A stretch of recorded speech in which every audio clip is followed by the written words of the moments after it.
Shalom, shalom, beloveds. Man, what do we have here? Oh, boy. We always got some more stuff going on. We always got more stuff going on. Had to show this real quick. Bouncing off of what the good brother Big Levi had on. Just the behaviors that are changing now because the world is changing.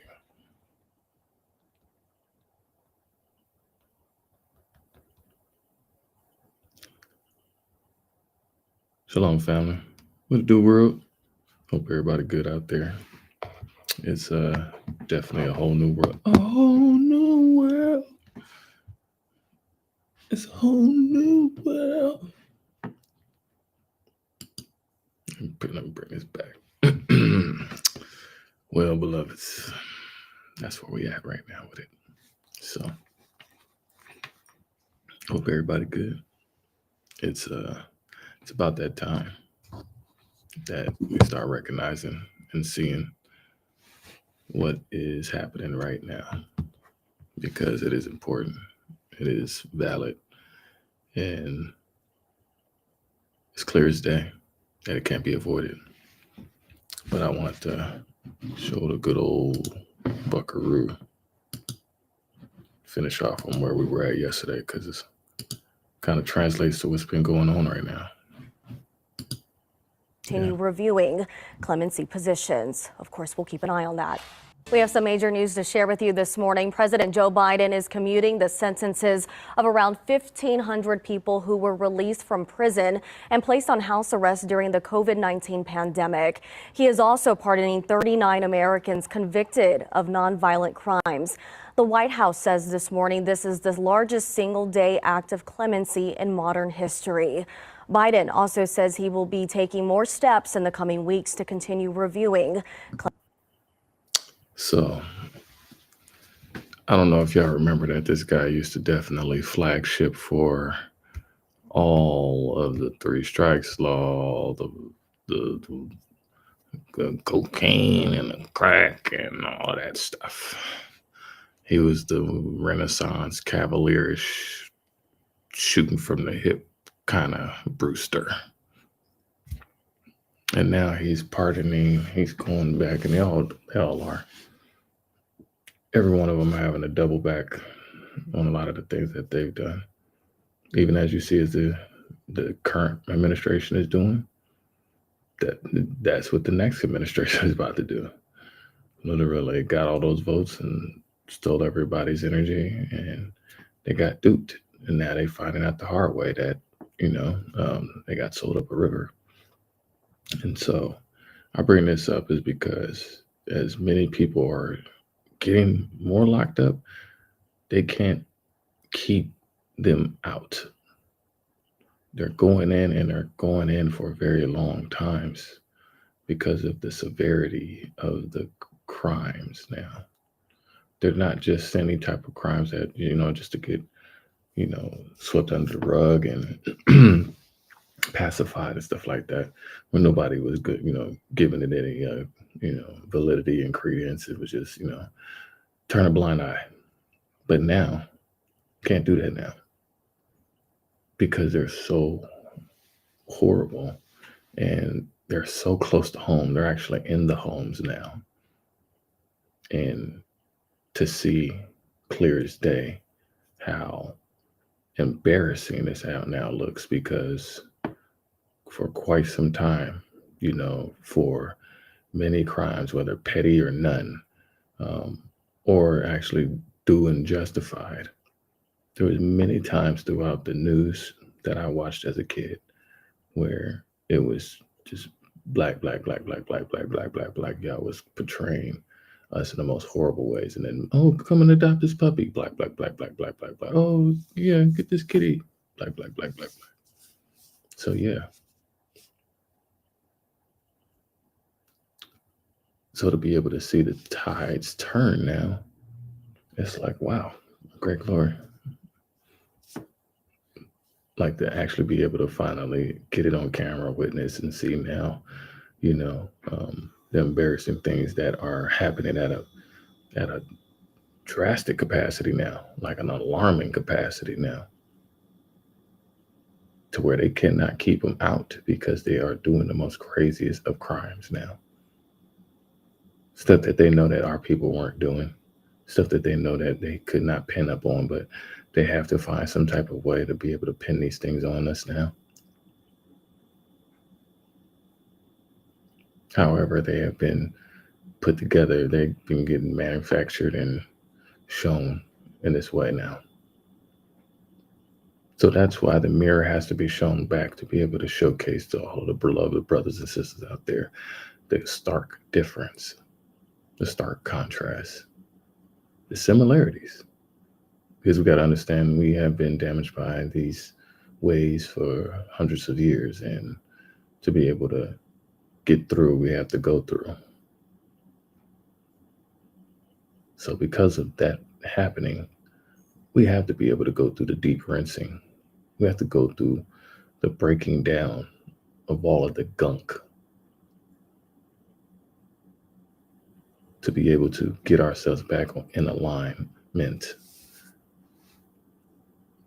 with true self, having that balance, getting over the pain, getting over the hurt, getting over the rage and the wrath of wanting to do something awful and wrong and unjustified, irrational,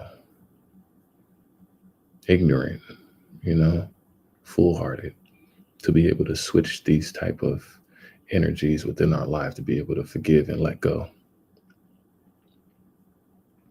To be able to forgive and let go. I completely forgot my Instagram. So we live on everything. I forgot. We live on TikTok. We live on Instagram. I forgot that I had my Instagram. It didn't pop up. But yeah, shalom to everybody that's out there.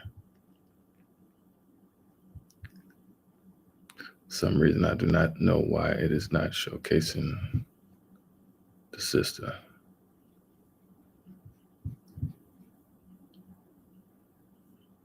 You're not blocked or nothing. So that's very weird and interesting. Let me make sure. Because there's no way that you should be.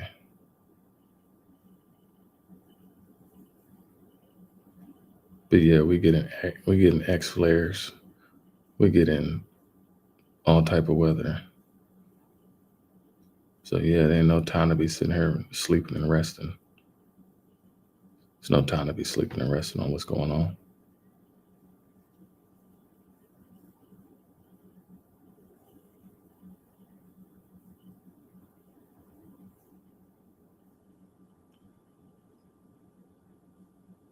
Yeah, that's weird.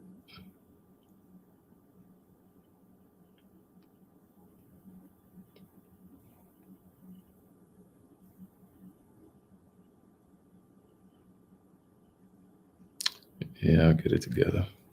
We're going to get it together. But yeah, no, let me run through these. I definitely wanted to get these out the way because we got some stuff going on. But yeah, this is because he's trying to release all these people, we can't keep them out fast enough. Wanted to keep that there. This is definitely what's going on. Hold up. Let's bring that back.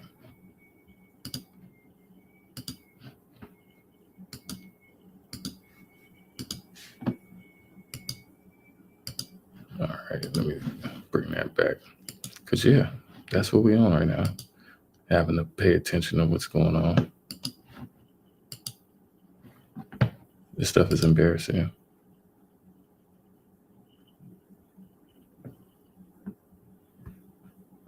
So I don't know if there was audio. It should have been audio.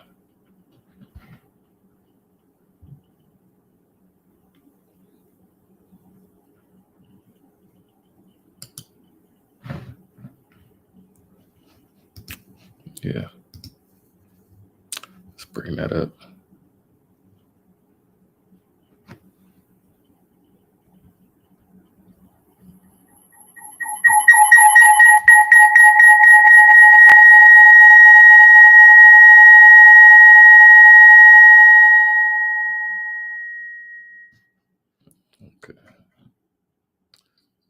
Never do that again. Yep. Turn that all the way down. No, that's not the vibe. So, Susan ex-husband in a parole hearing. Trying to pull that up. Probably don't need the audio anyways, but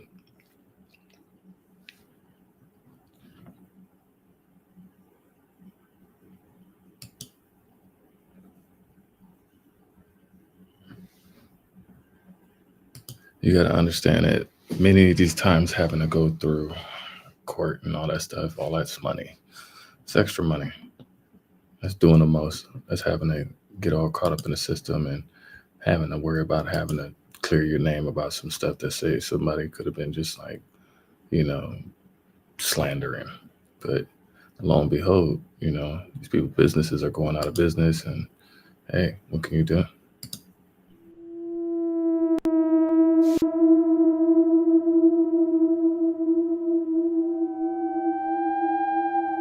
You can't escape these type of crimes. How do you get me super stressed out? Lose lose everything you got.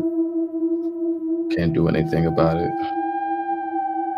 And one little argument, one little instigation, one little instigation of pride or anything like that, and lo and behold, you freaking snap. You snap on girlfriend and a baby. This is happening all over the place. This is not nothing that's just getting swept under the rug. These are heinous crimes. These are these tug on the heartstrings of mothers and fathers. You know what I'm saying? Somebody who just snaps like that.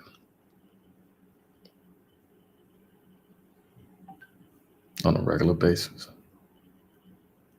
This is not just one incident. This is multiple. Like, how much wrath and rage do you have because of the influence of society, because somebody was tripping at work? You're going to take it out on your baby. You're going to come home and literally take it out on your baby. I couldn't imagine. But that's what it's come to. That's what it's literally come to. When you have lost everything, or you're definitely on the verge of losing all these things, you're trying to escape any type of burden and hole that's going on, because you do not want to end up having to look your kid in the face. That embarrassment, y'all don't like that. There's many of them that don't like that.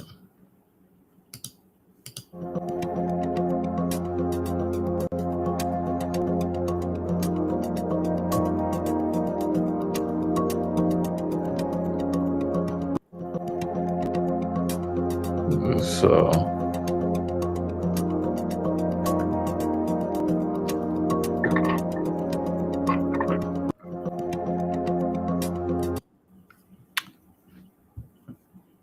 yeah, mother fights child endangerment charges after son walked alone less than a mile.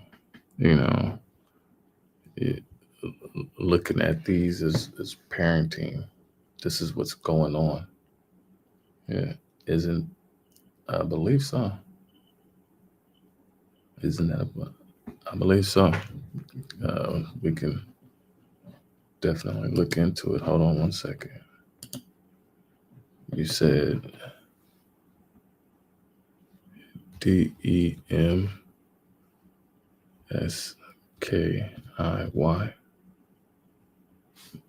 Name origin.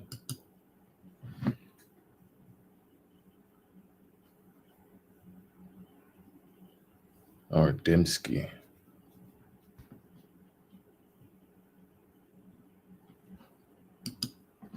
It is.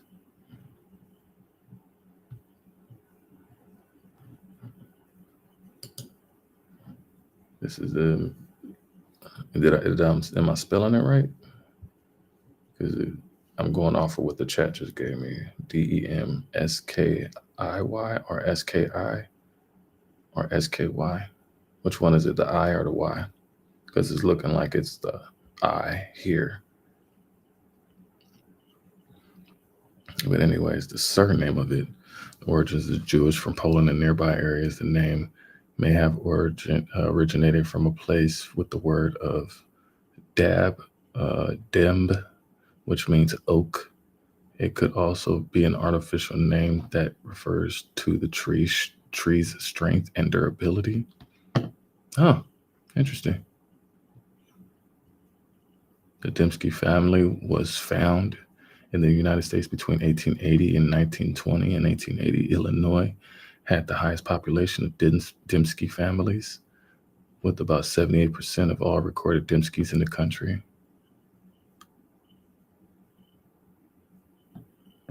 Some of the people with the surname Dembski include Aaron Dembski, a professor of biblical history, Izzy Dembski, the original name of actor Kirk Douglas. Ooh, wow.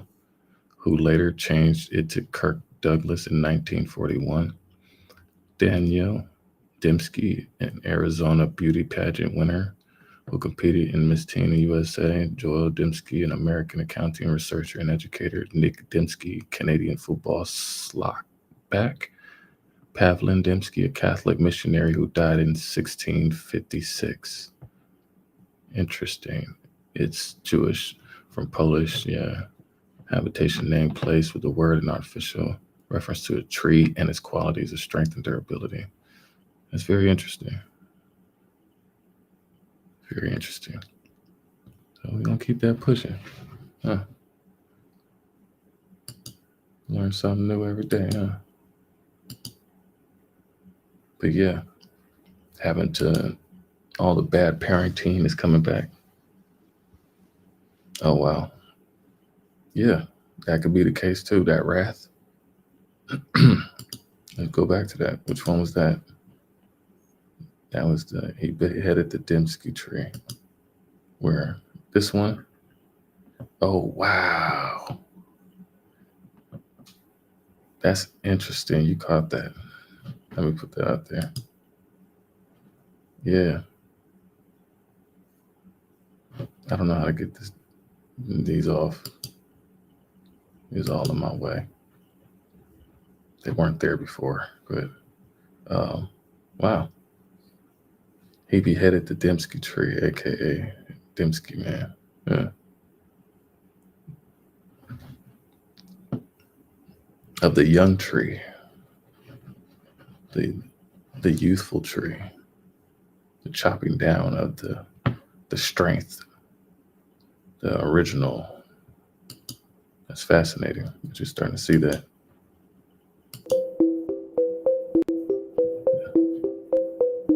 This is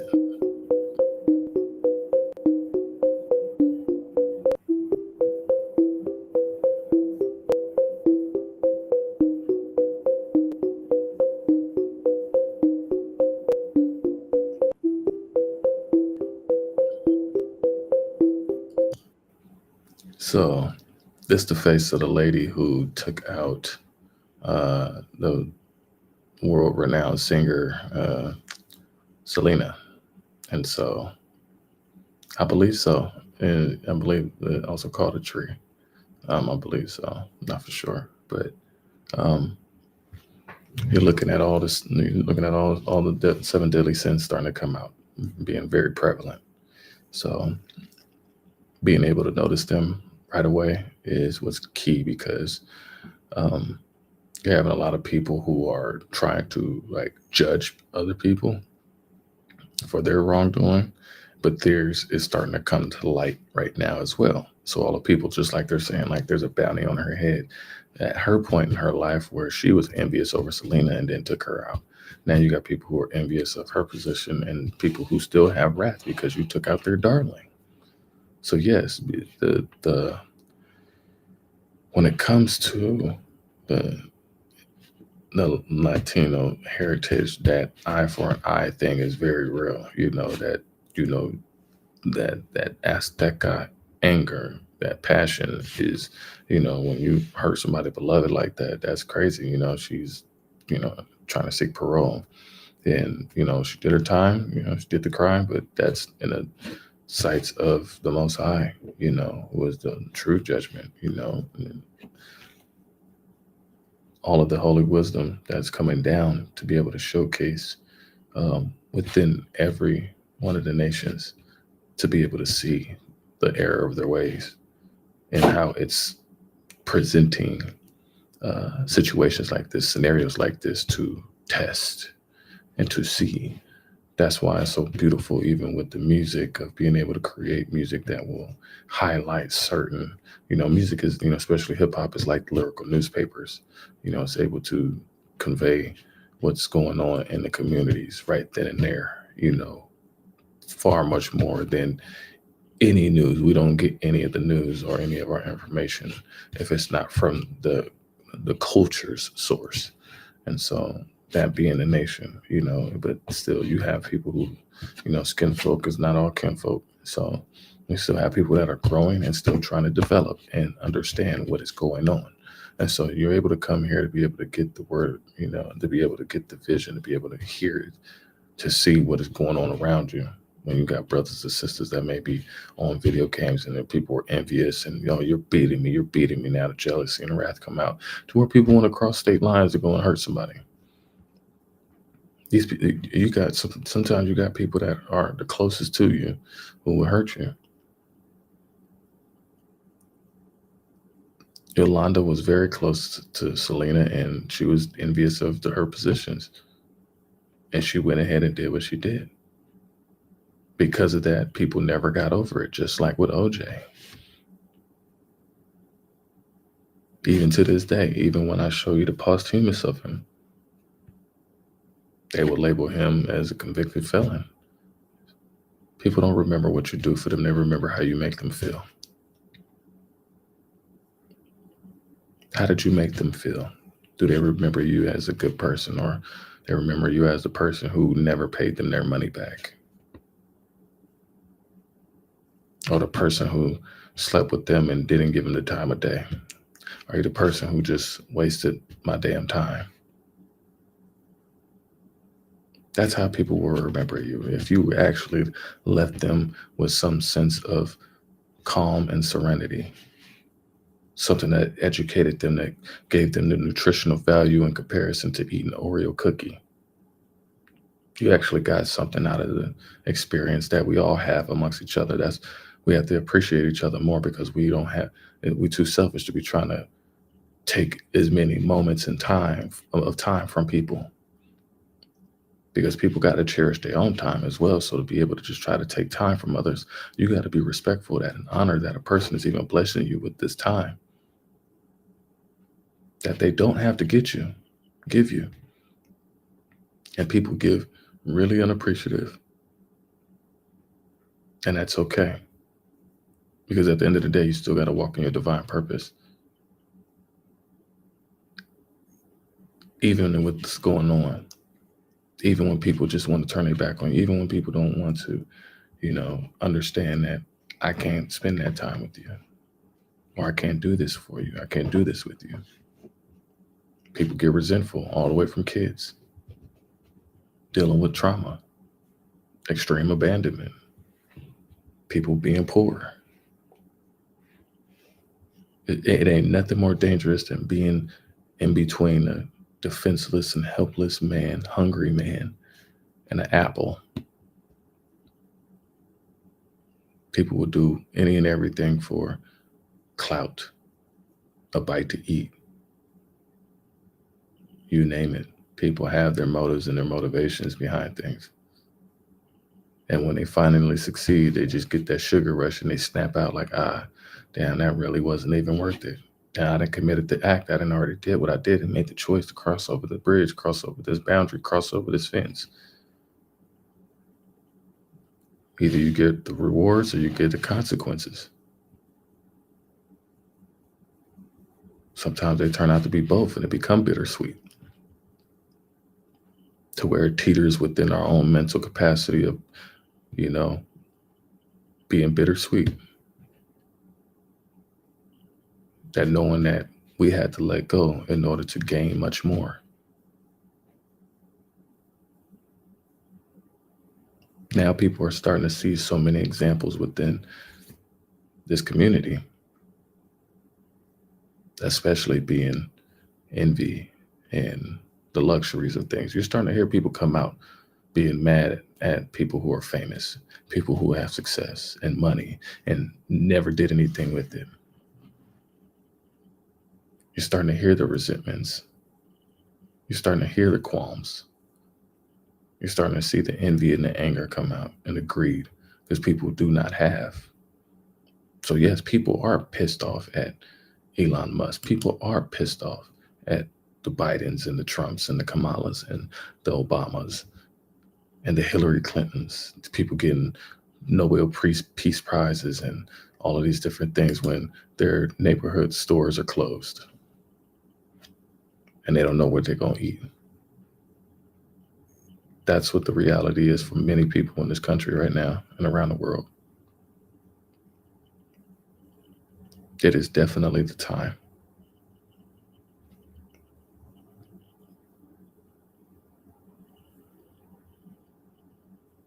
All that is hidden will be revealed.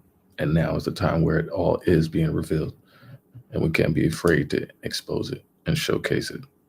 U.S. retailers. According to research, more than 7,300 stores closed, which is 57% more from the year before. It's also the highest annual number of stores closed since 2020, when the pandemic led to mass disruption of businesses across the country. Major retailers were hurt by the highest inflation in 40 years. They also face competition from bigger and better positioned rivals, including Amazon, Walmart, and Costco. 24. Yeah. Big bang, take little bang. So everybody who thought they had something, all these folks had their little American dream, their little pie and their little slice of the pie. You got people like Bezos and Buffett and Musk who don't want you to have your slice of the pie. Who's pissed off at the fact that you even got a slice? How the hell did you even get a slice? Matter of fact, give me that slice back. And if you ain't giving it up willingly, we're going to find ways, because we have time and we have the money and we have the resources to shave it off of you. To shave it off of you. And by the time you even notice it, it's already been like a thief in the night. You already realize that everything is caught up to you. And what do you do? And what do you do?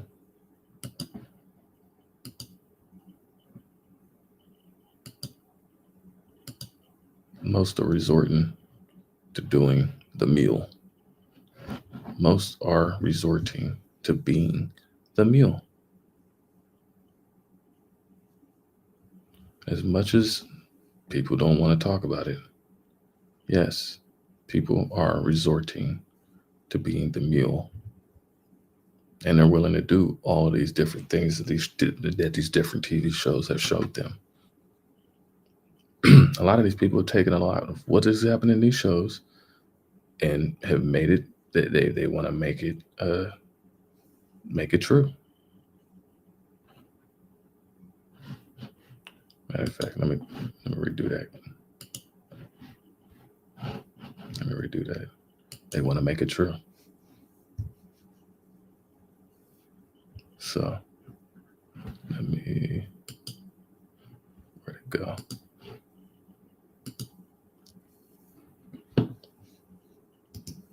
Let's see if that works. In possession of fentanyl. Richard Rogers is charged with trafficking 4 grams or more of fentanyl.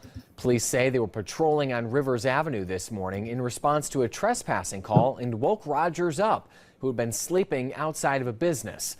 Police say as he was standing up, he dropped a glass jar with a crystal-like substance inside, which tested positive for fentanyl. He's since been booked into the Charleston County Jail, where he's currently being held on a $75,000 bond. That's what the face of things are. So just as much as that, police report from the North Charleston. You have many people who are becoming the mules and then pushing this out on a very heavy basis. Quiet as kept.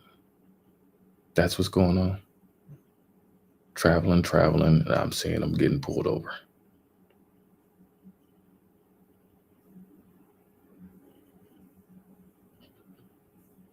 The fact that we are able to see this in full fledged, I don't want it to not be seen. Because while I'm driving on the freeways, this is what I see. I'm seeing state patrol pulling over all type of vehicles. And you got the dogs out. And you're starting to see all type of cocktails of drugs coming because people have lost everything. So to be able to escape the pain and the burden of knowing that all of their bills are sky high, all type of debt mounted up, to be hit with a hiccup, and then now you damn near on the verge of another hiccup coming up. The fact that another hiccup is possible. Just like you hear a lot of these folks cannot handle that part. They say they stopped an attempted drug smuggling at the jail. They say yesterday they booked 34-year-old Chandra Rathke related to an unlawful possession of a controlled substance charge. Deputies say they found around 2.5 grams of meth on her after an initial pat-down. It's real out here. I don't know. Damn, she rough. The hell is going on? I didn't see all that. Hold on, y'all.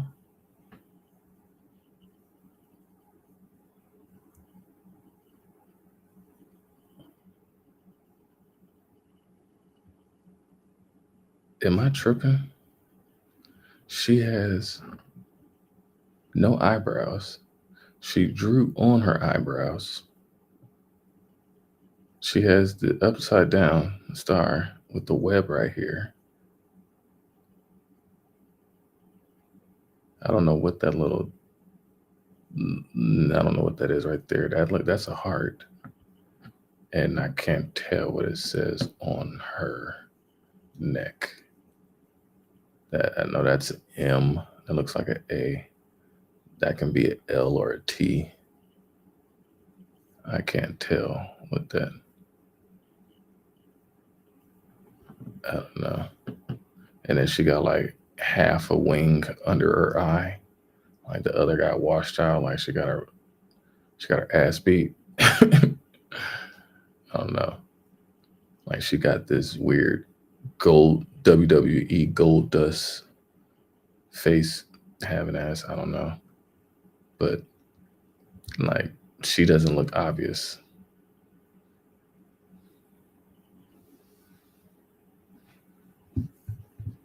She doesn't look obvious. I don't know what I'm talking about. Am I tripping? I don't know.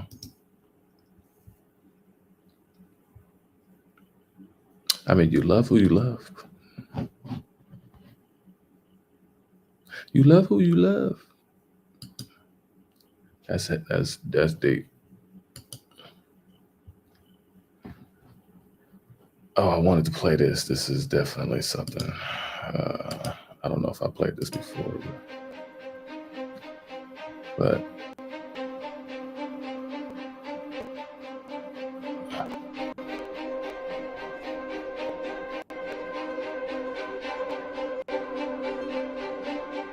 yeah, she looked normal to them.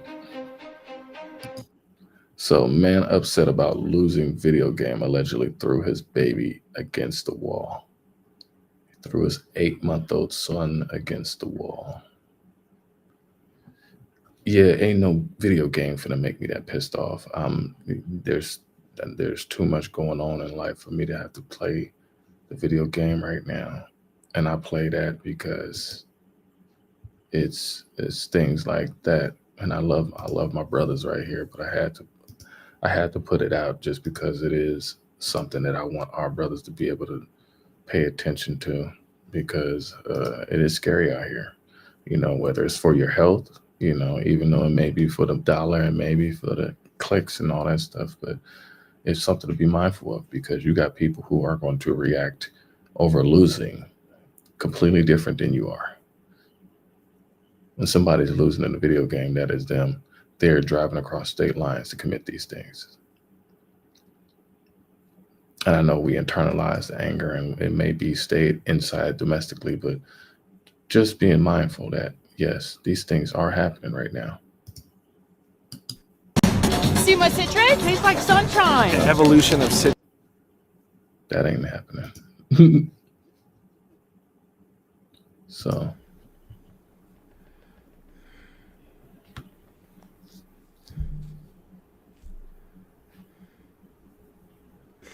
Bro, it's not fair to us, bro. It's not, bro. You gotta understand, bro.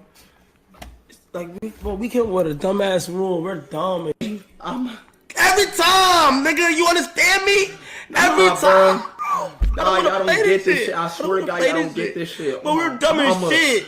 Oh God, y'all don't get this, bro.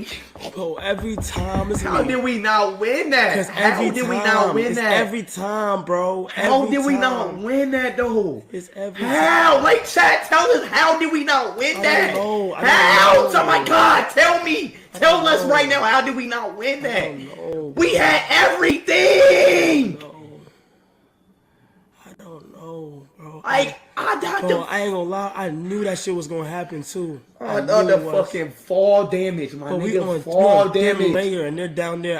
It was like It was like a meat going into piranhas, my nigga. I knew that shit was gonna happen, bro. I knew that shit was gonna happen. It was. I want to play that because that's what stems off of what this brother was going through. You know, and definitely salute to those brothers. I rock with them.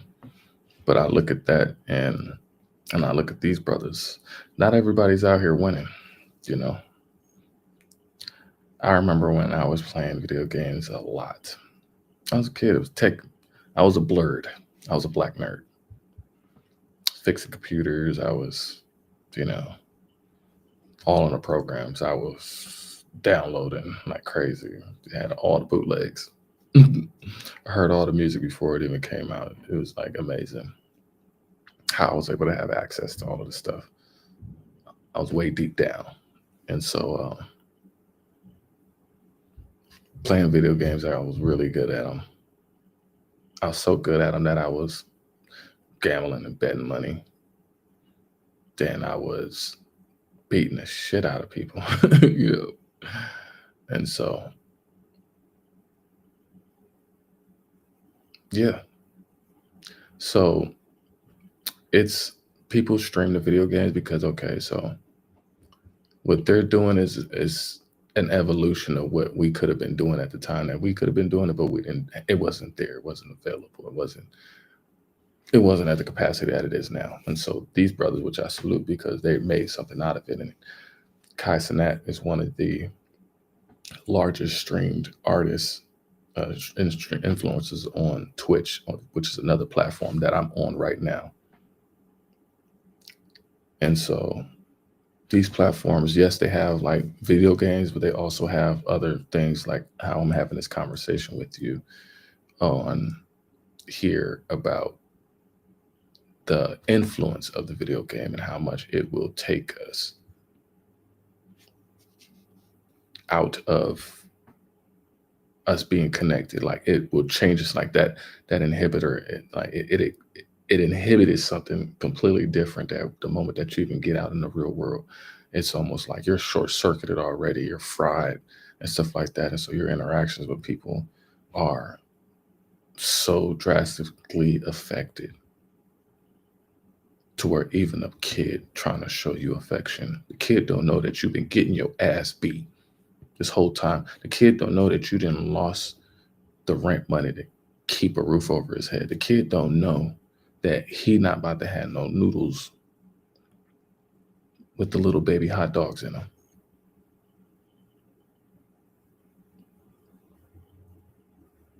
Shalom, everybody on TikTok. You can't hear me on what I'm showcasing because it's on my YouTube channel. So if you're there, you're live in the chat, that's where I have it. It's already posted it up. Yeah, it's a lot of people that I haven't talked to in a long time. I've been here. I ain't going nowhere. You ain't been here. You been here now. So no, I'm just playing. But yeah, no, that's where I've been. I've been grinding. But we have gotten to emotionally connected to the games. And I remember that I was, and how much that it changed me and changed the people that I was around when it came to video games and gambling. And so it is something very important to keep into consideration, because it did take a lot even out of the connections that I had with the homies, because like, yeah, I was really good and I was sitting here beating their ass and realizing that that was all the money that they had. And people would really try me. And I'm like, dude, stop trying me. Like, I really don't want to play this right now, but it's like, I could take your money right now. Like, stop. And me not knowing that ego and pride and, being attached to these things and wanting to it's competition. You want to dominate. You want to show off your goods. You want to show off how good you are. And realizing that you got a kid ain't gonna have no baby hot dogs in his noodles, no binky. Dad then sold all of what he had, like for real. Like I gotta show it, like to get you to that point of where you are that pissed off. Like the kid don't know that you lost everything. Like that's what the kid is up against right now. They're up against parents who are still amateur to the adulting aspect of their life. They may be professional at the immature part of their life, but being amateur at being an adult part of life is what people have been so scared about wanting to do, is because it is polarizing. It's polarizing having to pay all these damn bills and having to find a way to scheme, scam, and do everything like that. That's where my hustle was at. Throughout middle school, high school, all that stuff, I had $25,000 from beating kids' asses, and then I blew it like a dumbass. But we're kids. But lo and behold, that's what it came from. And to see how much it is gotten, it's so salacious. It's so appetizing. You have so many different variations of games out there that stimulate you. Whether it's solitaire, chess, blackjack, craps, Marvel vs. Capcom, you name it, it is out there. FIFA, NBA 2K. It will keep you from being able to unplug yourself and get out. Like, I realized how much that I was inside. That's what got me. It's like, damn, I am literally missing the world outside. I'm watching the world go by as I'm like plugged into this digitized, superficial, artificial experience right now of escapism that is literally so overindulged into parasitically taking my time away from what the Most High has and purposed and ingrained within my essence and my destiny. So to be able to not recognize that and be so glitched off, it's like unplugging, and that's why I say, like, even never going back to sleep again. Because yes, that was hard. It's hard to just sit there and like not play video games, Super Mario Kart, forget about it. You ain't winning, So it's like, that's what it came down to, where to let go of things, even the car, to even be able to let go of your car and be able to just like walk, to be able to let go of the things that we have been conditioned to be accustomed to having, to yearning or needing, or taking it as an essential thing that we need in our life. We had bikes before we had cars. We had our legs before we had bikes. So it's like the more and more I'm starting to be able to let go of things, and the more I feel more at calm and at peace, because I'm not getting artificially stimulated with my emotions, and my mental capacity, my mental and my emotional capacity is being stimulated by studies and reading and educating, being informed and feeling like I am actually getting something out of the experiences in my life right now. And so, yes, there are games where I did learn and got better at. That did make me better. But look at the amount that it is in flux right now that is not stimulating to making us better. I remember playing PC games that were flight simulators. I played flight simulator games. I played like submarine games. I was I was anything that was like I can learn something. Like I'm looking at the boards, like the playing boards. I'm looking at what else? Like I had a game. What was that game? Outpost. It was about building a colony, learning how to like grow, like what is it? It was almost like urban farming, hydroponics. It was things like that, just sustainable living. I had that type of mentality of like resourcing and wanting to build our own empire. It was another game called Empire 3 I was playing, and that was back on the Windows 95. This is so old ago, man. This is like AOL. And we loved these things when they came out. We cherished them because we were able to just like finally feel connected to the world. And so now, we're so connected to everybody. Like we're so like butt cheek close to where we're so close. It's just no comfort in the actual connections that we're getting because it's like, damn, I'm literally smooched up against your face right now. Sims was another one. Learning how to go through different social scenarios. And Sims kicked that off to where it became like the Walking Dead scenarios, the Black Mirror scenarios, the Black Summer scenarios, the 28 days and 28 weeks, and now 28 years later scenarios, where everything is apocalyptic, where we got to look at everything in that capacity now. What I'm saying that is that the influence of the games like Math Blaster. I remember playing Math Blaster that helped me get better at my numbers, being able to be as fast as I can with learning my numbers. Multiplication, it was just fascinating. Like that, I think that sparked up the competition because I was able to be next to somebody and we were able to play the games together, and it would show who would be, really good. And so I remember who was that I went up against, man, it was like fourth grade, I believe. I went up against Carlos Pena. Lo and behold, we were playing that game and it was all about speed. And we were just sitting there. It was just back and forth. We were we were the two kids that everybody was looking at like, go, go, go, go, go. They didn't believe this little black kid knew his math like that. They didn't know I was able to like numbers. Numbers and words. My mother had me into numbers and words. If you know your numbers and your letters and your words, that's where it'll open up the rest of your world. And so I'm thankful for my mother for keeping me in those numbers and words because they're so profoundly like showing up and manifesting in my life now. So I'm very thankful that, and I take it even compliment when my great grandfather, he was like, you that boy that talked too much. And that was a compliment because it was like, I looked at it like when he said that, I'm like, I'm going to show you, old man. So I took it as that. But I was like, damn, that was a thank you, grandfather. Thank you, Most High, for putting that in him to be able to identify me as such, as because he was losing his memory and stuff like that. And, these are the things that we reminisce on. I shared that. Let me take that down. I shared that because it helped me.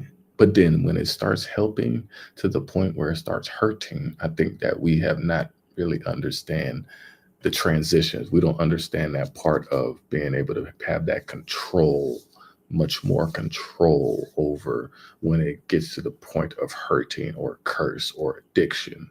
And so that's why I wanted to be able to show the stark contrast, is because I remember where it had gotten too bad, where I know that I was beating these kids' ass. You know what I'm saying? Like I was dominating whatever I was doing, whether it was playing Math Blaster, whether it was racing. I remember racing, man. And that's why I got track. I got all of my medals on them on my wall right here. I'm looking at as I'm talking to you guys, because I guess I'm just going into just having to reflect on just the goodness about me as well, because I know that we coming into these fasts that I know I'm not perfect. I know I've gone through my scumbaggery as well, but I know that at the bottom of my soul that I'm a great man. And can't nobody take that away from me. I've been too good to too many people to ever have them even come back and try to say that, oh, he's an asshole or he's this. Nah, he was a great man. He showed my kids respect. He showed my mother respect. He was very gracious and appreciative and showed me that love. Yeah, he may have had his ways, whatever like that, but deep down in my core, can't nobody take that away from me. So at the end of the day, I'm going to stand on my 10 toes. And regardless of anything, I'm going to be able to showcase who I am and never be ashamed. And that's what we all need to be. Unapologetically us, beautiful, that the Most High made us and created us to be, and walk within that purpose. And that was something that I see looking back, growing up now, that this was very important morals and integrity, and having that type of influence to be able to know right from wrong. To be able to be shown that this was a battleground, that this was a war zone, that I was going to be in the trenches, in comparison to a lot of my elders and my OGs who could have been in the trenches with me, but chose to white girls and cocaines and Cadillacs. But to be able to be at this point, to be able to come full circle, to be able to help out those same OGs that may have still be lost, because I got a lot of brothers and sisters that are and still are lost, that look up to me now. To be able to look at the lessons that we needed to hold on to. I needed to hold on to that, to be able to know when to get off of the craps table. I know that me beating everybody that was closest to me was not okay, because then it just felt like I was brewing the envy, and I could see the envy around the people that was closest to me. And that's a hard lesson to have, because you try not to showcase. We start like undercutting and handicapping ourselves to not make the next person look bad. And it's like, and then people start being much more envious and jealous of you, because you know, you don't dumb yourself down to, you know, feeling like people want you to remember. People don't want you to keep into consideration the people that are thinking little. People want to keep into consideration the people that didn't get up and do those extra push-ups and sit-ups and get their ass up and do that extra mile. That got you. We all got the same 24 hours in a day. How do you spend yours? We all got the same 24 hours in a day. How do you spend yours?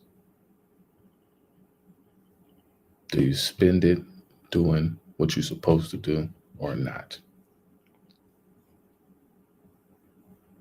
And it's so hard to be able to have that focus, that discipline and positivity, even for me to be able to get on here and being upfront and being honest and open about that. Because as we get older and older, we wind up changing. But do we change into the same person that we always been? Or do we change into this person that is completely unrecognizable when we look into the mirror? Because when people are sitting there and they're getting their mugshots, as I'm looking at this brother right now, who threw his baby up against the wall, I can't imagine. I know it's been days that I pissed my mom off because I done got on her nerves. I was playing a video game or this, I don't know. But she bopped me upside my head. And she may not have wanted to do it. And she would say that she was sorry. She may not have understood completely what she was dealing with, but understanding that she's sitting here raising these children on her own. And most of the time, we really don't recognize how much of a burden that we put on each other, and how selfishly we we overextend and put on each other like that. Being conscientious of being able to remove the burdens from the people that I love and remove those things from those plates. To be able to remove those things from the plate, to be able to look at, okay, moms need help. What can I do to be able to help? And that's what that turned into. It's the Santa Claus, the Merry Christmas effect, where you just snap into reality. Many kids get snapped into reality at different times, at different points of their life. However, it may come, it may be trauma. It may be the worst experience that you ever gone through in your life to wake your ass up and be like, damn, the Most High showed me man's sin this early. That hurt. That's pain. What did I do to deserve that? Like I'm a kid. You know what I'm saying? So people look at these situations of trying to dissect and analyze. Like, how can this be? How can this happen within this world that looks like it just has bunnies and puppies and, you know, apples and berries? Why aren't the adults around us doing enough to be able to protect us in a greater capacity? How are all of these things seeping through the roof, seeping through the cracks? So having to go through and having to really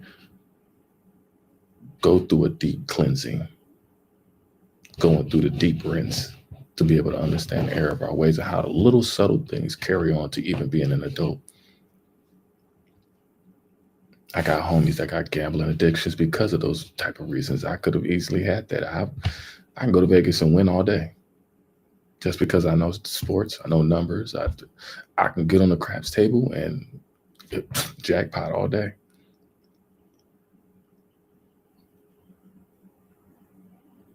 But knowing that the trinkets of Judas is in every facet of our society, and it's been so either subtly or blatantly. And so the way that all of this coordination of man's sin to be able to, and looking at this dude's mugshot, I'm like, the first time I ever got pulled over, man, I did not even pulled over, but the first time I ended up in jail wasn't even something that I did. They thought I was somebody else. I got pulled over right in front of my grandmother's house. They locked me up right in front of my grandmother. My neighbor, not my grandmother, but in front of like my uncle. Like family was there. My neighbor was right there. I couldn't even, like, he didn't even want to listen. He was a white dude. He was vouching like, hey, that dude, don't mess with that. You know that dude? You need to know that dude. Like he was vouching for me, and I appreciated that. They still took me in, you know, and to be able to look at my mugshot at that time, and I was just like, what did I do to create this reflection of being perceived as, bam, this is bad, because that what was perceived throughout history, looking at cops, because cops was on all the damn time in our neighborhood. Couldn't miss it no time. Most entertaining shit, seeing them running down the street. Oh, we gotta get him. Hit the corner. I can't have to get. I'm caught in my, yeah.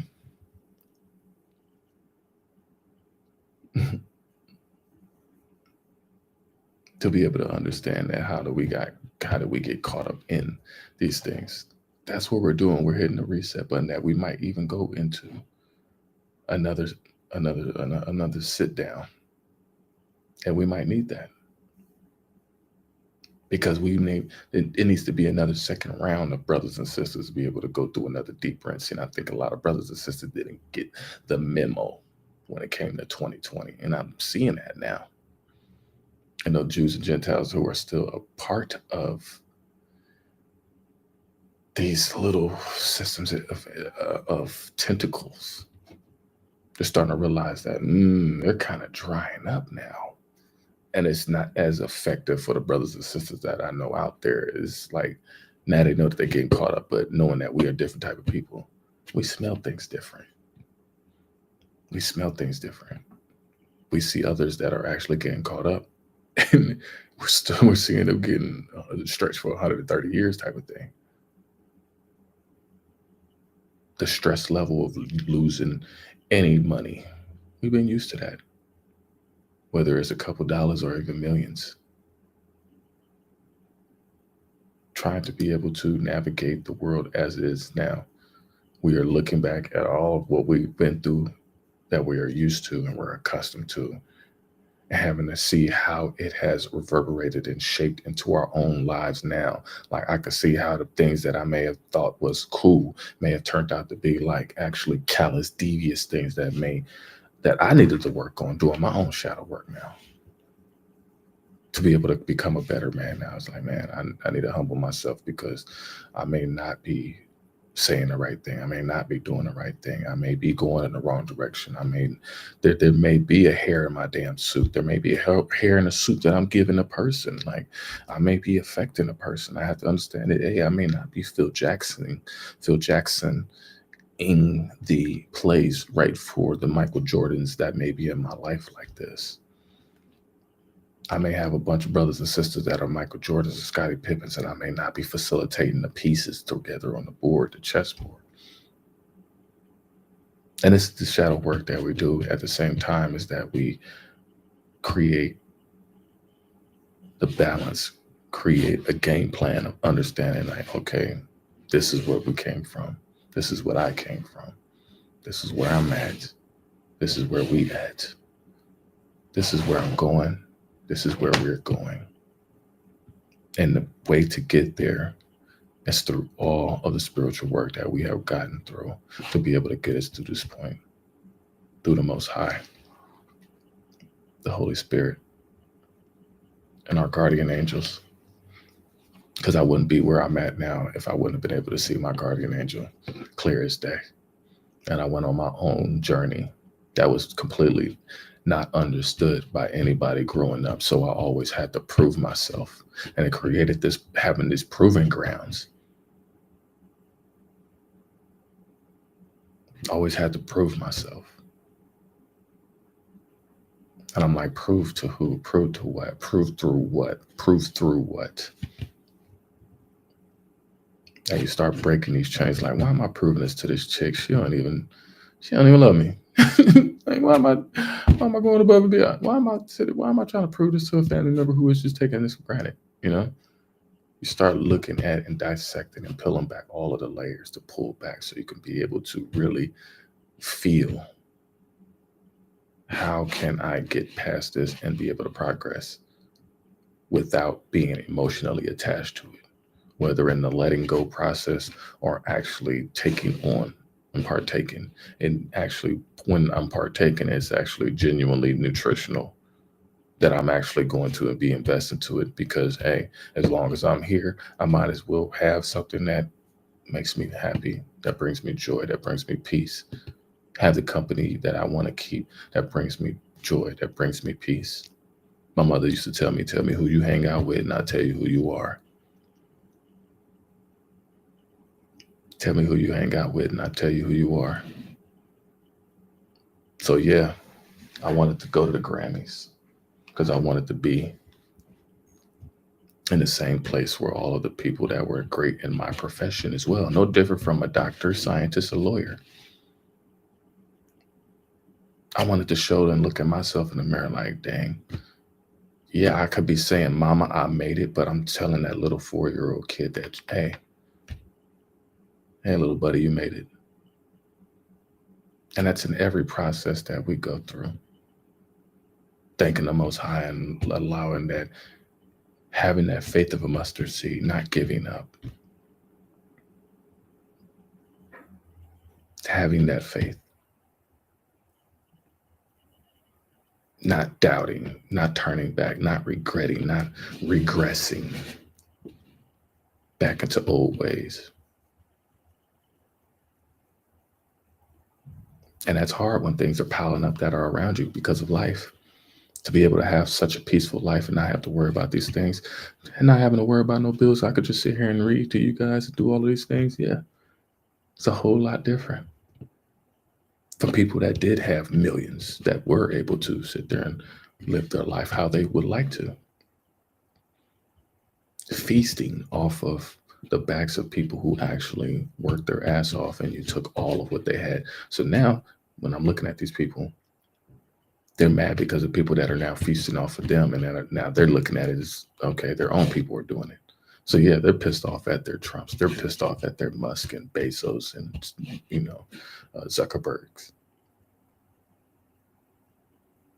because they can't look at us as a source of influence on them economically. In the negative aspect, they looked at us as a positive because they were able to benefit off of us in that capacity. So now that the pendulum is switching and that we're actually finding time where we actually from B to B now to be able to chill and be at home and rest and be at peace. I slept like a baby. I sleep like a baby now. To where I'm hearing my neighbors panicking and loud and arguing and just no sleep, just restless. I open up my door and I can hear the cars are sounding raggedy and jacked up. Everybody working on their cars. I'm like, damn, why is it everybody's cars is breaking down? People ain't covering their insurance. They can't pay their rent. I remember when all of these different features was in my body because I had to start understanding that, oh man, this is not easy. I could see what my elders were going through. Just trying to make it through Jacob's trouble. Jacob's trouble was crazy for a lot of people that I know. To look back, and a lot of people are still like locked away. And me being in Noga Height, I love so much. I love these people. I'll be wanting to hit people up like, yo, what's good? But sometimes when you do, they're still plugged in. And you have to protect yourself. I got one person hit me up. Let me hold something. Let me hold something. Nah, let me hold something because you still owe me from the last time and the last time and the last time.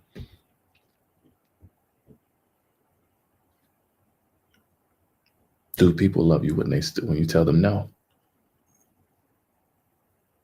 And these people walk away and then they create this bubble of envy and resentment because you don't become a parasitic source for them.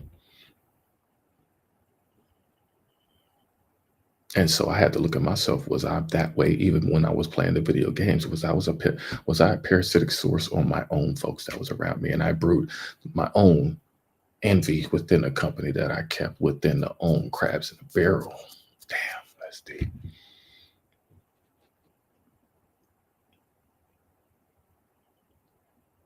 And that's why people pull away, because it does get hard to see the next man and the next woman who you rock with take away from you now. Now you're looking at them like, now they looking at you as like, okay, this person is willing to help me suffer or be the contribution to me suffering now. That's how people with a simple mind are going to take it. And that's how I took it with some of the people that I may have been around.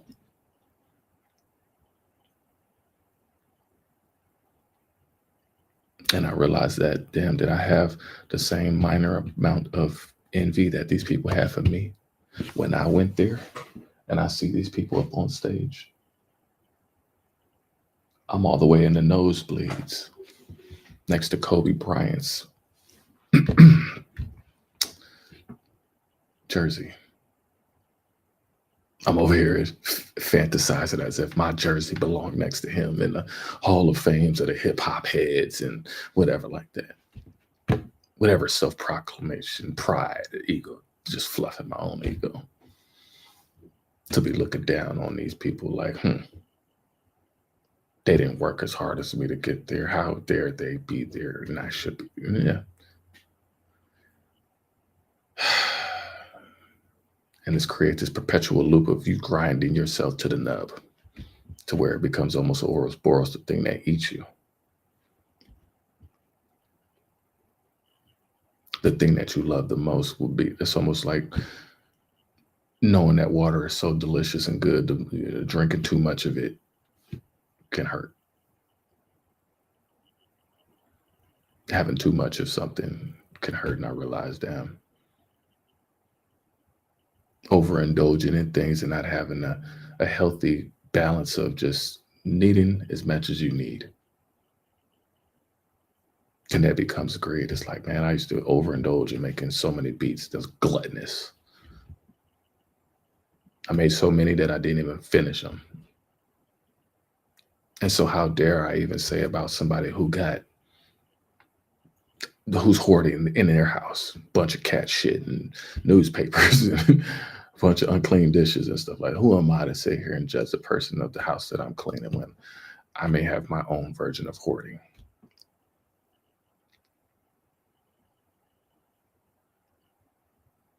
Kind of feel like I'm fasting today because I don't think I've eaten anything today. I kind of went into today like this, but I just wanted to be on some real shit today. I don't know, because I see a lot of my brothers and sisters, and I think it's very important for me to at least speak on this, because the emotions that is taking and draining out of a lot of the people that I know, because I'm starting to see a lot of my brothers like even reach back out to me to be like, hey man, Prime, what you been on? And I'm just like, yo, I've been over here. And I'm excited because now we get a chance to, I'm excited we about to release the album. I'm so excited because I'm gonna be even more locked in, you know, and that being the victory laps in my life of being able to just have the horse blinders on something that I have put so much energy into. And that's what it takes, because the energy put in was coming from a place of being cleansed and rinsed and filtrated. You know what I'm saying? Not allowing any of the things that could have contaminated the process to contaminate that. And that's what comes with having that strength to uphold your own filtration system, to keep the contaminants out of your life so you can be able to get to the purification that you're trying to seek. And I realize how much that really is powerful in its own. Like 2024 was an amazing year of that. So as much as if I can convey that out is like, don't give up on your processes. Don't give up on what it does take. Don't even be stirred by what it is, by what's it going to take. Just how do you need to get to it? And that's what's always been my mentality of just alpha lion, just taking charge. Like, how can I? And even that requires a balance, because then we wind up finding ourselves in these self-aggrandizing God complexes, to where you think you could just save everybody, Captain Save-A-Ho, thinking you could just save everybody. And sometimes we don't. We learn the lessons the hard way. Sometimes we learn these lessons the hard way. But I'm glad that I'm able to showcase kind of a smidget of my life through others that, you know, that's what it needed. That's what's needed. You know, however it comes to you, it's a lot of emotions that we have gone through on, and how to be able to navigate those. That I think what helped me out as a kid was the book that I read called The Complete Guide to Your Emotions and Health. That was the Blaq.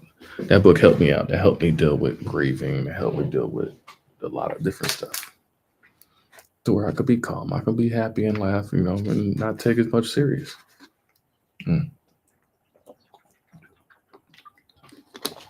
I know people can appreciate the humor. I think for a long time, even when I started doing the humor on the channel, it was coming from a place of pain. And I know that I was getting something out, and then I would leave and feeling like I wasn't doing the right thing or saying the right thing and being of service. And so when you start realizing that, you know, it's kind of needed to take a step back to see who you are and how you're becoming and how you're behaving and how you perceive yourself. I had to recognize how I was perceiving myself, and to be able to look at myself and be able to be like, man, I love you, man. I rock with you. You're a dope cat. There's many people that don't really see all of the beautiful, intricate things that you may have done for people, even though the people know, that's okay. That it was not for my own glory. It was because I was always a genuine person. That's what the Most High made me to be. Because I knew I could not be trying to do wrong, knowing that since 4 years old. And these help you with the triggering points with that.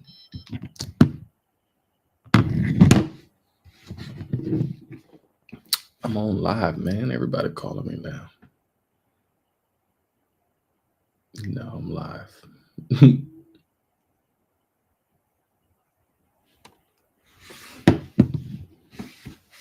It is important to understand the behavior that we have been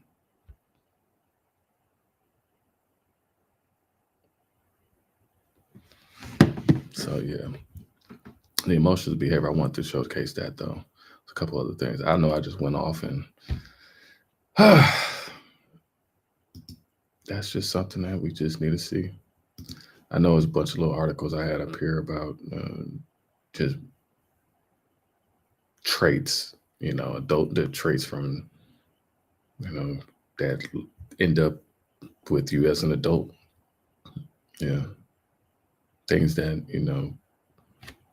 emotionally neglected, traits that we picked up that we tolerate from people. People that were constantly told they weren't good enough, It's a lot of things. It's a lot of these things. People who were brought up by caring but unaffectionate parents. Oh yeah, they care about you, but they're like, I love you, but they can't even give you a damn hug, What's good, cousin? Play some music. You gotta go on my YouTube channel in order to hear what I'm playing. That's the only thing with my TikTok. That's the only platform that I have on right now that can't hear or see what I'm showcasing. Like, yeah, I can show you on my screen possibly, but it's not going to be as juicy as being able to get in on the conversation. Like I got my folks down on the channel. So, but yeah, if you go to the YouTube channel, Prime Blaq, yeah, you'll be able to see it. It's a cuzzo popping up real quick. But yeah, let me see if I got most stuff. But just as much as that's going on right now, we're going to be all right. But a lot of people need guidance on how to deal with their stuff. A lot of people don't know how to deal with it. And however you can be able to pull and extract from whatever I may be able to help people out with, like, yeah. It's a whole different world that we're living in now. Let me get some of these other little tabs out the way, because I know that we're about to have our meeting coming up and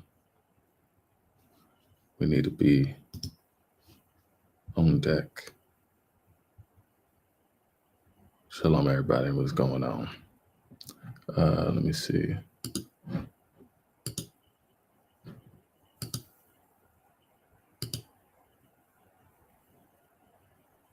Many Californians can probably look back at their upbringings and remember spending hours after school at their desk doing homework. But now one lawmaker says she hopes to change that for the next generation. When the bell rings and the school day is over, for students like 6th grader Sophia Johnson, the day is nowhere near over. She blames that on hours spent doing homework. Homework is exhausting. It's overwhelming. And it's depressing that my whole day, from when I wake up until when I go to bed, is nearly all taken up with schoolwork. And that's why Sophia's mother, Assemblymember Pilar Chiavo, says she authored AB 2999, also known as the Healthy Homework Act. Signed by Governor Gavin Newsom earlier this year, the legislation is set to become law in the new year. It will not ban homework, but it will formally encourage local school boards and educational agencies to establish homework policies that consider impacts to students' physical and mental health, all while including input from parents, teachers, and students themselves. Addressing homework, which is the top stressor for kids, it's often number one, it's definitely top three in their overall lives. This could have an overnight impact in their lives. It comes as a survey of more than 300,000 American students conducted by Stanford University and the nonprofit organization Challenge Success found 45% of students say workload and homework is their number one source of stress. 13,000 California high school students who took the survey report report an average of 2.5 hours of homework every night. I just toured a school in my district where, they talked about how they're trying to reduce the kids who are missing school or dropping out of school.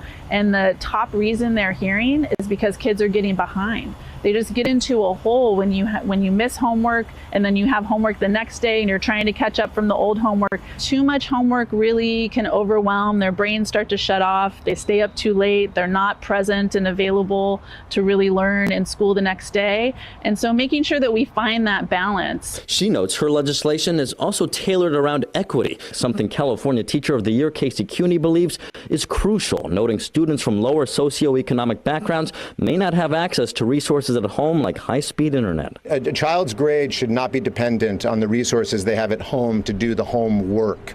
I passionately believe that the grade should be dependent on the learning that takes place in the classroom with the professional. So that's why I support this bill, because I think in the end it will be what's best for kids. And the legislation has no formal opposition. As for a timeline here, it recommends local school districts establish a homework policy by the 2027 school year, and before that, it calls on the California Department of Education to post homework guidelines on its website within the next year. Reporting outside. So, dealing with kids having too much homework, I've never heard of that. Am I tripping? Are we not supposed to be teaching them the exact tools necessary for their utility belt? They're not actually educating these kids the proper way. I would love to open up schools that would turn our children into the next, just the geniuses that they are, because they are not even trying to give any true listen to how we want to see our school systems and the teachers teach. It sucks because the teachers are held in such a low reverence and have to deal with so much from every direction. They have to deal with everybody's badass kid, if that's the case. They have to deal with their own home life. They have to deal with the job not paying them enough, them dealing with it. Like, it's a lot of bearing. You're dealing with the teachers having to be security guards. You're having to teach these kids, like, you're having teachers that are now becoming lonely fans and wanting to be sex education teachers or experiences for the kids when they turn 18 now. That's what's in their community now. That's what's going on with Becky. Becky with the good hair. She's going off and becoming the sex educator in real life. Not that old beat up porn in the VHS tape. Where it's like, I'm going to get you. I'm going to show you how to do this right. No, they getting out here and really busting it wide open and really showing people how to really get through it and get to it. But you got schoolwork and you got homework. And even for many of these kids that don't have, they don't have the comfort of having to work, not having to worry about any of the outside influences, like what their parents are having to deal with. They, or they may have to help their parents. As many times where, I had to babysit or, watch the youngins. But to complain that they have too much on their plate or too much is going on, I call cap on that, because there is not enough homework and not enough schoolwork that these kids should be completely, that's all that should be worried about, is being able to equip them with every tool. If whatever else is stimulating them is not truly properly stimulating them for the preparation for them to be an adult and give them the rites of passage, then you're failing as a damn parent. That's how I look at it. The moment that I had, the moment that I had got emotionally charged, over Batman Returns. It was a Sega game. Yep, Sega. And this little kid was talking about, it's just too much homework. It's too much homework. No, it's not.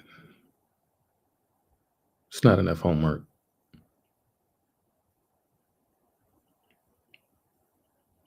My mama would have had you right. And my mother she didn't even get a chance to graduate because she had me at 17. But she utilized me as her conduit so she can learn the game. My mom was using me as her little personal AI.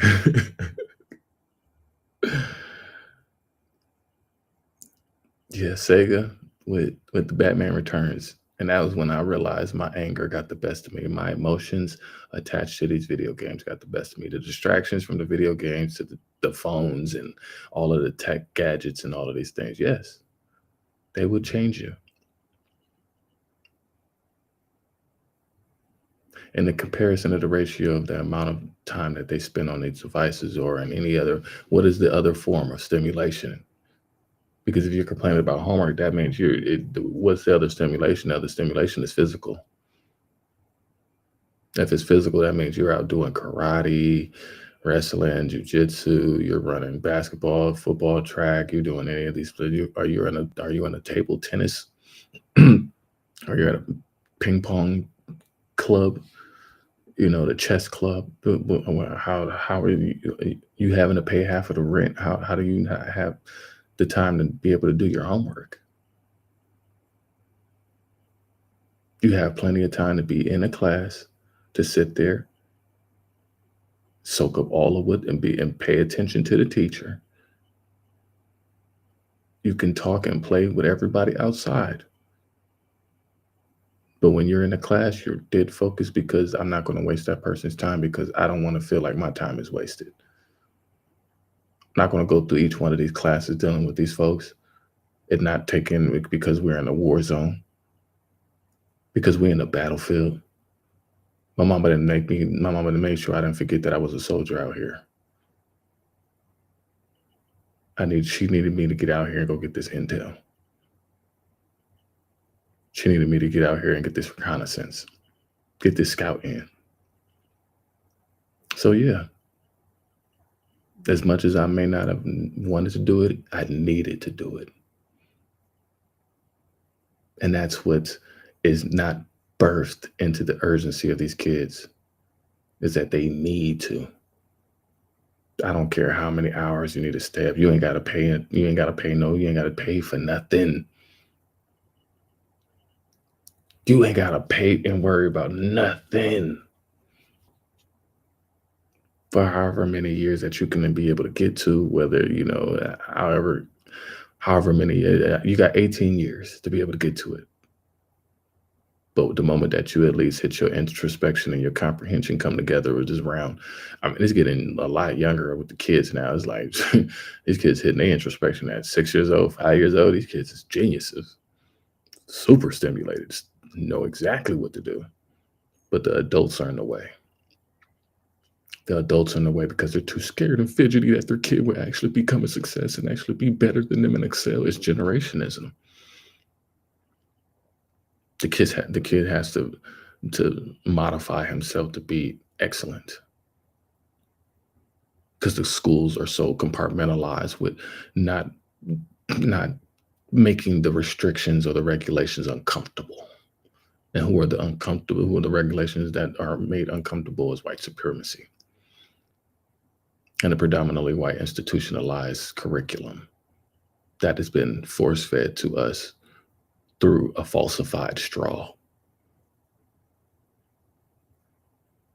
So yes, the amount of what we're getting and ingesting has to be taken into heavy reconsideration and questioning. But because you guys did this stuff and you created it, you gotta deal with the mess and the fallback on how it's affecting everybody.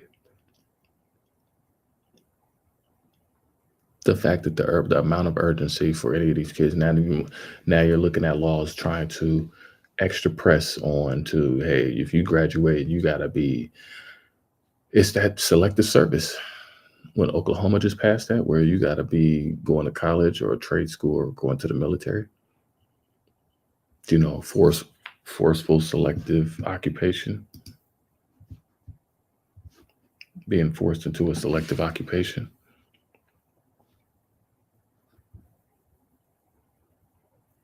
So you're running into a lot of different things. And because there's so many different things for them to have to think about, they're exhausted at the end of the day. They're tired, they're overwhelmed. The amount of pills that has to get popped. Not talking about these kids. It's not the kids. It's not the kids' fault. Kids just have to be kids and do what you're told and be all that you can be, but also don't forget what needs to be done. And what needs to be done is you need to acquire everything so you can be the next barometer, the next checkpoint marker, the next baton.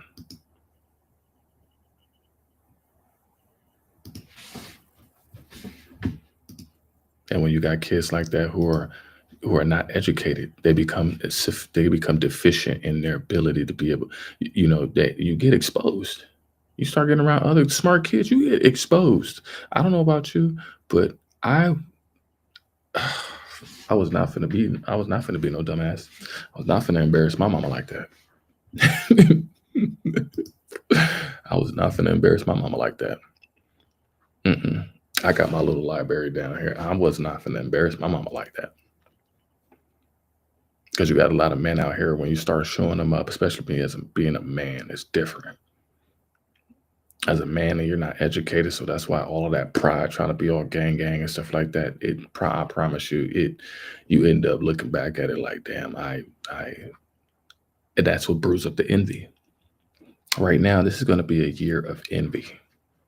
It's going to be a lot of envy and wrath because people are being pulled away and extracted from many of their 7 deadly sins. Like the gluttony is drying out. This being slothful is drying out. You just can't be slothful no more. Like you actually got to get up and get a job. That's what they had to do. And when they get to these jobs, I tell you, beloveds, the amount of bitching, moaning, and crying, the amount of whining that I heard working on these stores. I'm talking about bitching. Ugh. And I promise you, inside of these Walmarts, all of them are like 50, 60, 70, 80 years old. And these elders are pissed, I promise you. All these remote areas, all of them, I've been in every single one of them. You have 50, 60, 70, 80, and 90-year-olds working in there that look like them. Most of these places don't have nobody really that look like us. It may be a couple, maybe one or it would be at least, I'm trying to, depending on the location, I ain't even going, but I'm going to say at least 3. That'll at least have 3 to 5 Black folks in the store. And that's really pushing it in a lot of these remote places where there were a lot of Black folks. Places that I know where there weren't none of the people that look like us there. But lo and behold, there may be one that maybe just, he has to, he may be in the knowing, but because he's around, he has to like protect what he got. I'm just driving into the city, do the job, and I'm gone. You see what I'm saying? So I definitely I haven't connected with as many as I could have or should have. But because so many are so influenced by, it's like the movie Get Out. It's like the dude sitting in that chair, he's being in a sunken place. And a lot of brothers is like, damn, I'm trying to work through it. I'm trying to make as much money or do whatever I can to get out of this sunken place. But it's like, once I either get that, I don't even have a game plan in mind to even really know where I need to go. And so I think that's why it was so important while I was on the road, being able to talk to these brothers and sisters and ask them, what are you passionate about? I will give people my business card. I will leave. I would do things like, man, you changed my life. You made me actually think about some stuff. And people would actually start thinking about their life. I would go out and ask them, man, what are you passionate about? The hell you want to do? What are you supposed to be doing? And lo and behold, it would be a brother that was sitting there. And most of the brothers was doing the janitorial work. But had those spots spick and span, they had them clean. When it was the other guys, they was bitching and moaning and complaining. I gotta clean another shitty toilet. You know how many toilets that's been shitty that I've walked into a stall and I seen a white man walk out of that stall and shit was on the ring of that toilet seat, and you walked out and you didn't go and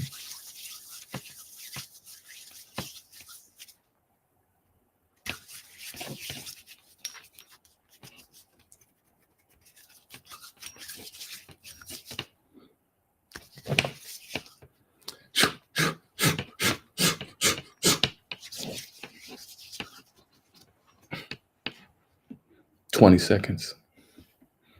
You didn't have enough. You had no patience for 20 seconds to make sure that your hands did not have any of your dookie crumbs. And then you go outside. How's it going, Bob? Like the movie, what is that? Blue Street. The movie Blue Street.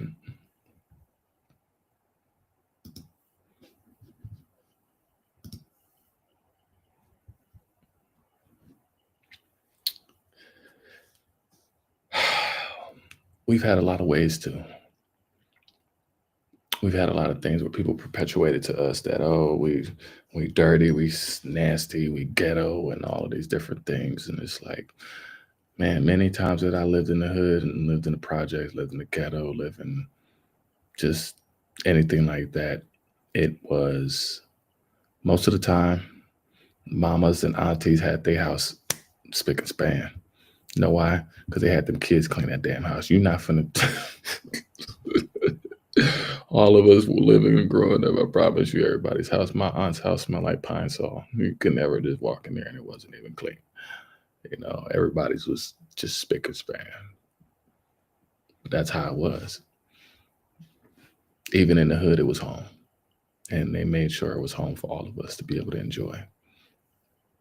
So to see the world that we're living in now, what we went through before affects us as an adult. It affects how we may feel as far as bitter, resent, envy, jealousy, all of these different traits. So I'm trying to help us brothers and sisters out to be able to see, yeah.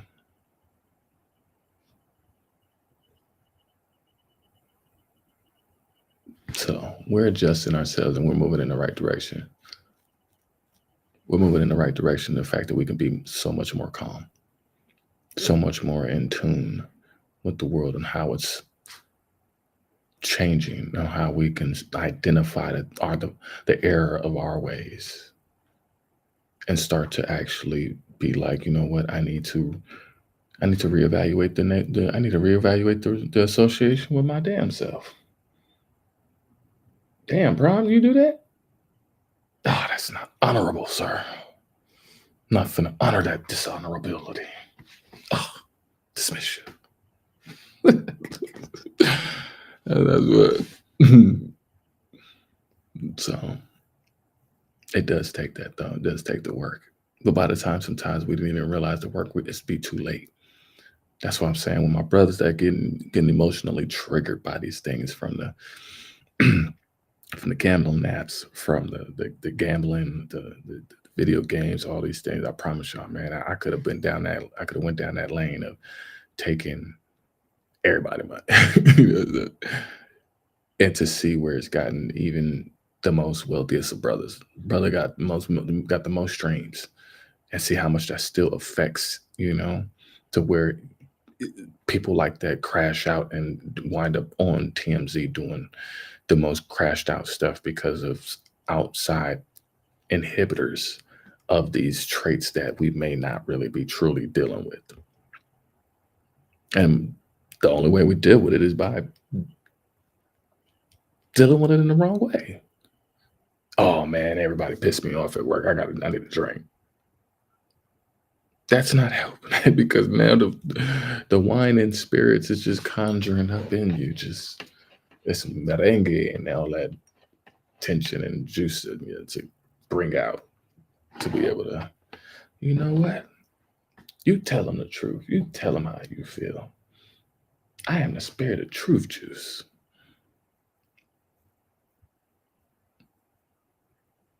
So to be able to go now and look at that, oh man, I have not been behaving properly. And maybe because I ain't been behaving properly because of what I was dealing with. The thing is, as adults, people are making these decisions after they have done something crazy and heinous and diabolical, like beheading your child, throwing your child up against the wall. I don't leave nothing. Nobody's exempt. I just don't talk about white folks. I talk about things that are going on in our community too, that we need to be able to take a gut check and look at on ourselves as well. That, hey, this may be an issue. This may be a problem. We might not talk about it at the dinner table, but we're going to talk about it at the coffee table. We're going to talk about it at the breakfast table. We're going to talk about it at the lunch table. And it may come back around to the dinner table. You might not like the dessert, but hey, everybody smiles when you get dessert. Everybody smiles when you get some dessert. But yeah, I just wanted to leave it off on that because there's so much more emotional stuff I wanted to tap into. Like I said, I have so many articles that's just talking about different traits that people are dealing with now as adults, that it's just those insecurity temperature checks that we obviously need to get to ourselves. Because like I'm looking at these articles, I ain't even really, I may recognize something. So I'm always going to be putting these up because I may learn something actually new about myself. Like, wow, I may have been too hard on myself. I may have been thinking about myself not being good enough to be up here and be amongst the big dogs who are out here speaking.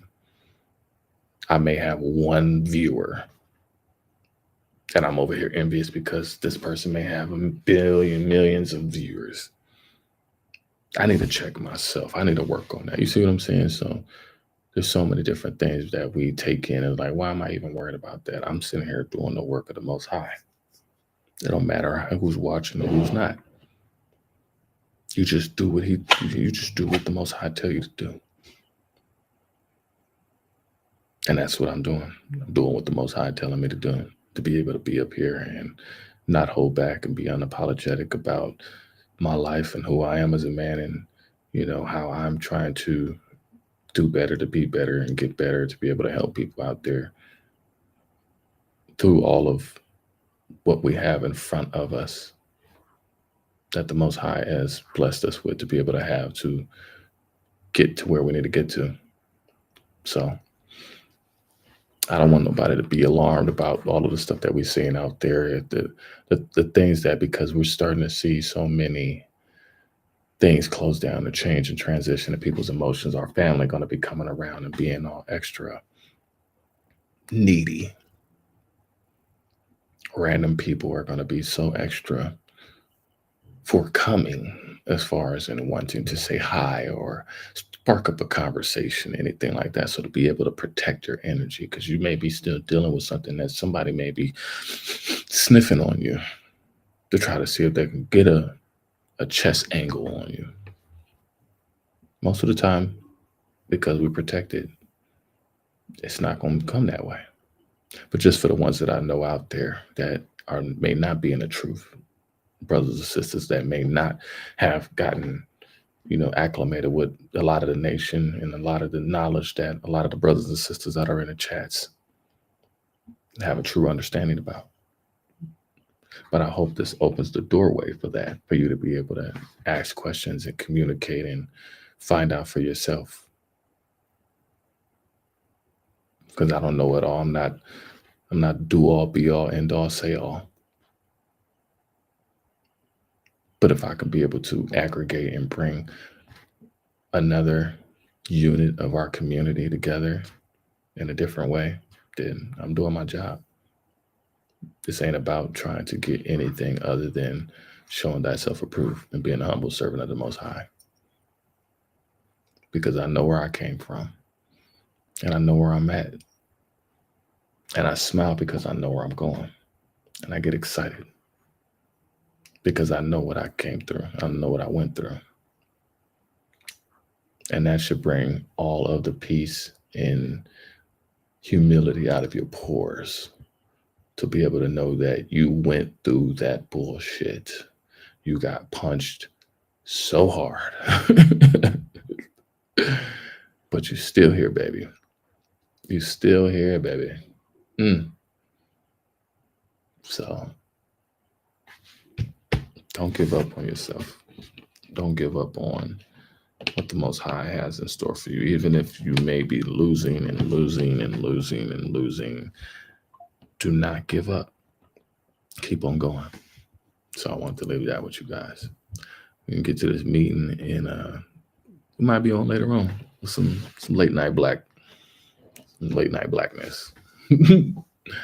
But love you all, and yeah.